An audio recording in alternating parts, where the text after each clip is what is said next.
Yves Alphon, psychologue clinicien. Je vais vous parler de l'hypnose d'aujourd'hui, notamment de l'hypnose de soins qu'on pratique dans les services, à l'hôpital, aux urgences, etc.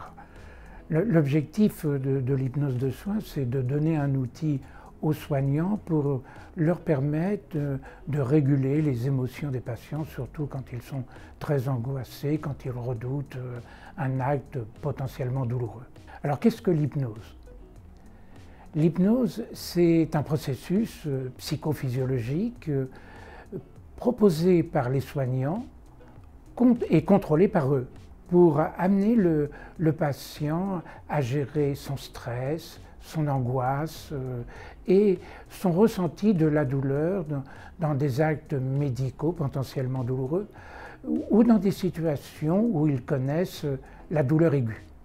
Le processus de prise en charge est le suivant et il faut le respecter pour qu'on ait l'efficacité de cette approche. Cela commence toujours par légitimer le patient, le reconnaître dans son droit ou de pleurer ou de rire ou d'être un petit peu agressif, le reconnaître dans ses peurs, même si elles sont irraisonnées.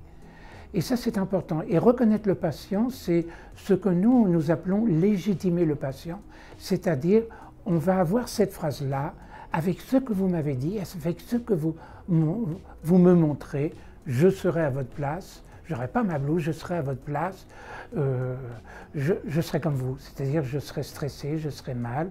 Et c'est pour ça qu'en tant que soignant, je vais vous aider et vous proposer un outil. Et cet outil, nous allons le développer dans différentes séquences.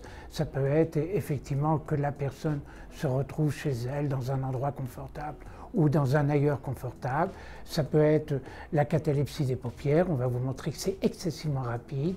Ça peut être le poing fermé chez des personnes angoissées qui veulent regarder ce qui se passe, etc. Et ça sera toujours avec du comme si. Et nous verrons aussi pour l'accouchement, mais cependant, on peut dire qu'avec toutes les infirmières qui utilisent la respiration avec leurs patients, il y a le comme si, la bougie allumée, ne pas éteindre la flamme et la laisser allumer. Et nous verrons toujours que notre objectif, c'est comment faire passer le patient du réel, qu'il craint, à du virtuel, beaucoup plus confortable, en proposant une activité cognitive qui est l'imagination. A tout de suite dans les différentes présentations vidéo.